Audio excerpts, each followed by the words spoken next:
And other global news, high-stakes nuclear talks between the U.S. and Iran have ended without a breakthrough. While negotiators point to progress, the threat of military confrontation looms large. In Geneva, U.S. and Iranian delegations wrapped up their third round of indirect nuclear talks under mediation of Oman. The Iranian delegation was led by former Mr. Abbas Araghchi, while Trump's special envoy Steve Witkoff and his son-in-law Jared Kushner represented the U.S. Hours of negotiations produced no deal, though mediators do say that important and practical proposals were advanced during negotiations on Iran's nuclear program and lifting of sanctions. Iran's Foreign Minister Araghchi said negotiators had made good progress. He announced that technical teams will begin detailed studies at the International Atomic Energy Agency in Vienna on Monday.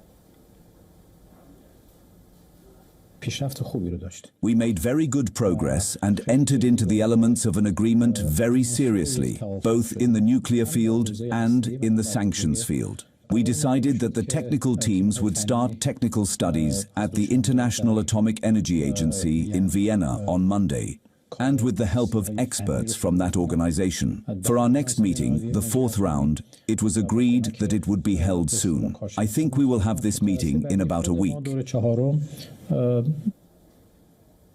Without giving details, Oman's foreign minister confirmed that significant progress was made in negotiations. He said that talks which were held at the technical level will continue next week in Vienna after consultations in the respective capitals. However, just before the talks ended, Iranian state television reported that Tehran remains determined to continue enriching uranium, rejecting proposals to transfer the material abroad. It said that Iran seeks the lifting of international sanctions, signaling that it is not ready to meet Donald Trump's demands. The U.S. is meanwhile building pressure on Iran as well by expanding sanctions on its oil sales, ballistic missiles, and weapons production. Now, Trump wants a deal to constrain Iran's nuclear program. He earlier warned of consequences if Iran refused to agree to a new deal. As negotiations continue, the U.S. is also preparing for a military action if diplomacy fails, gathering a massive fleet of aircraft and warships in the region.